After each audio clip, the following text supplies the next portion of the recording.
Hello दोस्तों, pruritus यानी खुजली की प्रॉब्लम के दौरान आपको क्या क्या चीज़ें नहीं करनी चाहिए, आज हम उस बारे में बात करेंगे। प्रूराइटिस की प्रॉब्लम काफ़ी कॉमन प्रॉब्लम है, इससे काफ़ी लोग परेशान रहते हैं, लेकिन यदि इस दौरान आप कुछ गलतियां करते हैं तो आपकी प्रॉब्लम उल्टा बढ़ जाती है और आपकी हेल्थ उल्टा बिगड़ जाती है, आपको उल्टा दवाइयों की ज़रूरत पड़ना चालू हो जाती है। कुछ इंपॉर्टेंट टिप्स पर आज हम बात करेंगे जो आपको अवॉइड करने चाहिए यदि आपको प्रूराइटिस यानी खुजली का प्रॉब्लम है। टॉपिक पर जाने से पहले जो लोग हमारे चैनल पर नए हैं उन्हें रिक्वेस्ट करूंगा कि चैनल को सब्सक्राइब करें। हमारे चैनल का पर्पज़ है लोगों को हेल्दी बनाना। हेल्थ एजुकेशन के द्वारा इस मिशन में आप हमारे सहभागी बन सकते हैं। चैनल को सब्सक्राइब करके और कंटेंट को फ्रेंड्स फैमिली के साथ शेयर करके। टॉपिक के दौरान कुछ ओपीडी की इंटरेस्टिंग बातें, कुछ प्रैक्टिकल फैक्ट्स, कुछ साइंटिफिक स्टडीज और कुछ इंपॉर्टेंट एक्सपीरियंस के पॉइंट्स आपको बताऊंगा, तो बने रहिए हमारे साथ एंड तक। चलिए शुरू करते हैं।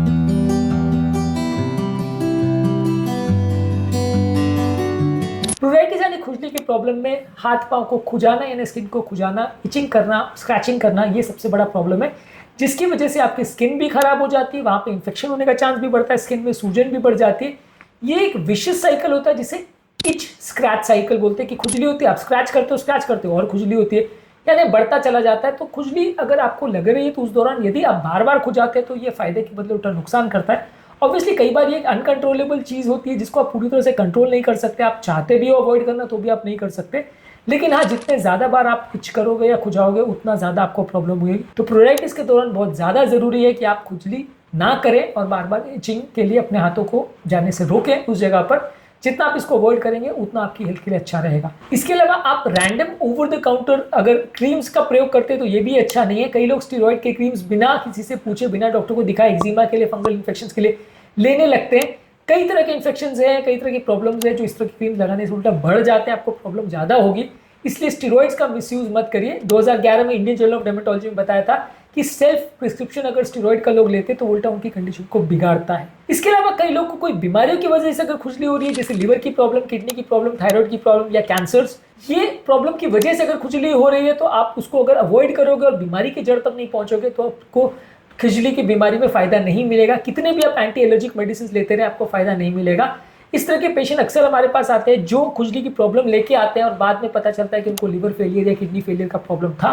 तो ये काफ़ी कॉमन प्रॉब्लम है। इससे बचने के लिए आपको कोशिश ये करनी है कि आपको पहले डॉक्टर से मिलकर जांच कर लीजिए कि कोई बीमारी की वजह से खुजली तो नहीं हो रही है। मीनवाइल आप बाकी डॉक्टर से डिस्कस करके दवाइयां या इस तरह का थेरेपी ले सकते हैं। इसके अलावा टाइट फिटिंग और सिंथेटिक कपड़े बहुत ज्यादा मत पहनिए। ये टाइट फिटिंग कपड़े आपकी स्किन को इरिटेट करते हैं, खासकर उन लोगों की जिनकी स्किन बहुत सेंसिटिव है और पहले से अगर स्किन में सूजन है तो आपकी बॉडी में खुजली को बढ़ा सकते हैं। ये वैसे ही कि जैसे आप अपनी स्किन में अगर सैंड पेपर को रब करना चालू कर दे तो आपकी बॉडी में सूजन उल्टा बढ़ जाएगी, क्योंकि ये खुरदरे होते हैं, उनका टेक्सचर बहुत अच्छा नहीं होता है, तो ये आपकी प्रॉब्लम्स को उल्टा बढ़ाएंगे। इसके अलावा अगर आप स्किन के डॉक्टर को नहीं दिखाते हैं जब तक प्रॉब्लम बहुत बिगड़ ना जाए, तो ये भी कई बार गलती होती है।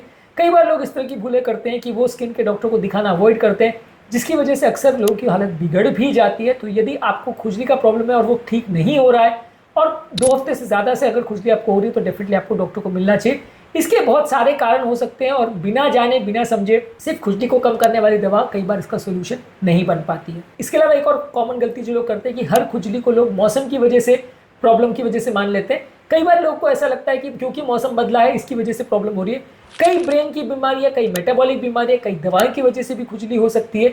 यदि आप इसको ध्यानपूर्वक नहीं देखेंगे और सही डायग्नोसिस पर नहीं पहुंचेंगे तो अक्सर गलत डायग्नोसिस की वजह से प्रॉब्लम उल्टा बढ़ जाएगी। ये वैसे ही है कि जैसे अगर आपको सर दर्द हो रहा है और आप उसको अगर स्ट्रेस मान के हर बार इग्नोर करोगे तो कई बार ब्रेन ट्यूमर और इस तरह की सीरियस बीमारियां भी मिस आउट हो जाती है, जिसकी वजह से प्रॉब्लम हो सकती है। अगर आपको सर दर्द या इस तरह का कोई भी प्रॉब्लम है तो आपको थोड़ा टाइम उसे इग्नोर करें, लेकिन बाद में डॉक्टर को दिखाएं, जरूरी है। वैसे ही खुजली के लिए भी है। यदि आपको प्रॉब्लम हो रही है, कुछ दिनों से ज़्यादा अगर प्रॉब्लम हो रही है, तो अगर सिंपल थेरेपी से काम नहीं चल रहा तो डेफिनेटली डॉक्टर को दिखाना जरूरी है। इसके अलावा कई बार लोग एक्सफोलिएशन वाली थेरेपी या स्क्रब्स का प्रयोग करते हैं, जो कि स्किन की आउटर लेयर को कई बार रगड़ रगड़ के बाहर निकाल देता है, जिसकी वजह से आपकी स्किन और ड्राई हो जाती है और ज़्यादा इन्फ्लेम हो जाती है। कई बार लोग ऐसे भी हमारे पास आते हैं ओपीडी में जो डेली लूफा या इस तरह के स्क्रब बाथ्स का प्रयोग करते हैं, जिसकी वजह से स्किन में माइक्रो अब्रेजन्स या माइक्रो क्रैक्स हो जाते हैं, जिसकी वजह से कई बार स्किन इन्फेक्शंस भी हो सकते हैं और कई बार खुजली का प्रॉब्लम ज़्यादा होता है। अगला कॉमन मिस्टेक जो लोग करते हैं वो है मल्टीपल एंटीहिस्टामिनिक दवाइयाँ लेते हैं।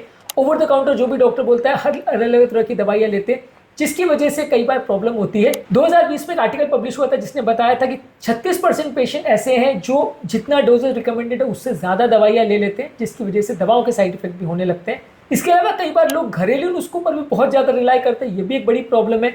कई बार नींबू, गार्लिक, टर्मरिक पेस्ट, इस तरह की चीज़ों का लोग ज़रूरत से ज़्यादा प्रयोग करते हैं। इसकी वजह से स्किन में इरिटेशन होती है, जलन होती है, कई बार पिगमेंटेशन प्रॉब्लम्स हो जाती है जो कि बार बार आपको तकलीफ करती है। रिसेंटली हमारे डर्मेटोलॉजिस्ट ने बताया कि एक पेशेंट के पास आई थी जो खुजली की प्रॉब्लम में बार बार पिसा हुआ लहसुन वहां पे लगा रही थी, जिसकी वजह से स्किन में बर्न्स और ब्लिस्टर्स डेवलप हो गए थे और उसके लिए फिर अलग से ट्रीटमेंट करना पड़ा था। इसके अलावा कई लोग की गलती ये भी करते हैं कि हर स्किन के जो प्रॉब्लम्स है उसको फंगल इन्फेक्शन मांग के एंटी फंगल क्रीम्स ले लेते हैं, जिसमें कई बार स्टेरॉइड्स भी होते हैं, जिसकी वजह से लोगों को बाकी प्रॉब्लम्स उल्टा बढ़ जाती है और कई बार दूसरे इन्फेक्शन उल्टा बढ़ भी सकते हैं। तो आपको ध्यान रखने की जरूरत है कि स्टेरॉइड जो इंडिकेटेड जगह पे वहां पे लगाओगे तो फायदा करेगा, गलत जगह पे अगर उसका प्रयोग करेंगे तो वो नुकसान भी कर सकता है। कुछ लोग साइकोलॉजिकल प्रॉब्लम्स को भी इग्नोर करते हैं। साइकोलॉजिकल प्रॉब्लम्स की वजह से भी कई बार लोगों को खुजली का प्रॉब्लम बढ़ता है। कई बार प्लूराइटिस की वजह से साइकोलॉजिकल प्रॉब्लम बढ़ती है। आर्टिकल में पब्लिश हुआ था 2015 में, जहां बताया गया था कि प्लूराइटिस की वजह से लोगों को डिप्रेशन ज्यादा होता है, लोगों की नींद अक्सर कॉम्प्रोमाइज हो जाती है। इसके अलावा कुछ लोग एक और गलती करते हैं कि बहुत ज्यादा मॉइस्चराइजर का प्रयोग करते हैं। जरूरत से ज्यादा मॉइस्चराइजर, खासकर जो पेट्रोलियम और कोमेडोजेनिक इंग्रेडिएंट्स वाले मॉइस्चराइजर होते हैं, वो हीट को वहां ट्रैप कर देते हैं, जिसकी वजह से खुजली की प्रॉब्लम अक्सर बढ़ जाती है।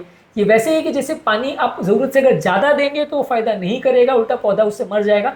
जितनी जरूरत है उतना ही प्रयोग करें तो ज्यादा अच्छा है। इसके अलावा अगली मिस्टेक जो लोग करते हैं वो इचिंग के पैटर्न को रिकॉग्नाइज नहीं करते। इचिंग का टाइमिंग क्या है, ट्रिगर्स क्या है और लोकेशन क्या है, ये सब चीजों को यदि आप आइडेंटिफाई करोगे तो डॉक्टर्स को बेटर हिस्ट्री बता पाओगे और डॉक्टर उसका बेटर ट्रीटमेंट कर पाएगा। तो बेसिकली आज के टॉपिक में हमने जाना कि क्या क्या इंपॉर्टेंट और कॉमन गलतियां हैं जो लोग करते हैं, जिसको खुजली के पेशेंट्स को या प्लूराइटिस के पेशेंट्स को नहीं करनी चाहिए। ये इंपॉर्टेंट गलतियों में है रेगुलरली उसको खुजलाते रहना, गर्म पानी से स्नान करना, हार्श सोप और डिटर्जेंट्स का प्रयोग करना, रफ और टाइट कपड़े और सिंथेटिक कपड़े पहनना, किडनी या लिवर की प्रॉब्लम जिसकी वजह से खुजली हो सकती है उसको इग्नोर करना, परफ्यूम, लोशंस और डिओड्रेंट्स का प्रयोग करना, बहुत ज्यादा हीट का एक्सपोजर रखना, बहुत ज्यादा चाय, कॉफी या अल्कोहल लेना, पानी कम पीना, जरूरत से ज्यादा मेडिसिन का प्रयोग करना, ये सारी वो कॉमन गलतियां हैं जो लोग करते हैं, जिसे आपको अवॉइड करना चाहिए। यही हमारा फाइनल वर्डिक्ट है। इस मामले में यदि आपके परिवार में या किसी व्यक्ति ने ऐसी कोई गलती अगर करी है या करता है तो कमेंट सेक्शन में लिखकर हमें जरूर बताएं। आज के टॉपिक में हमने जाना कि खुजली के पेशेंट्स क्या क्या कॉमन गलतियां करते हैं। तो अगली बार आपको अगर इचिंग की प्रॉब्लम है तो याद रखना, इसका इलाज सिर्फ स्टेरॉइड्स या इसका इलाज सिर्फ खुजलाते रहना नहीं है। इसका इलाज उसके बीमारी के जड़ तक पहुंचने में और उसको सावधानी पूर्वक ट्रीटमेंट करने में ही निहित है। आज के टॉपिक में उम्मीद करूंगा कि आपको कुछ नया जानने को मिला होगा। जो लोग हमारे चैनल पर नए हैं उन्हें रिक्वेस्ट करूंगा कि चैनल को सब्सक्राइब करें। हमारे चैनल का पर्पज है लोगों को हेल्दी बनाना, हेल्थ एजुकेशन के द्वारा। इस मिशन में आप हमारे सहभागी बन सकते हैं। चैनल को सब्सक्राइब करके, वीडियोस को लाइक करके और कंटेंट्स को फ्रेंड्स फैमिली के साथ शेयर करके। हमारे चैनल को आपके कमेंट्स का भी हमेशा इंतजार रहता है। आपके कमेंट्स हमें जानने में मदद करते हैं कि हमारा मिशन सही जा रहा है या गलत, हम अपने मिशन में अच्छा कर रहे हैं या बुरा। ये सारी चीज़ें हमें बताने के लिए ज़रूर कमेंट्स करते रहिए। आपकी हेल्थ रिलेटेड प्रॉब्लम्स भी आप हमें बता सकते हैं, जिसे हम सॉल्व करने का प्रयास करेंगे।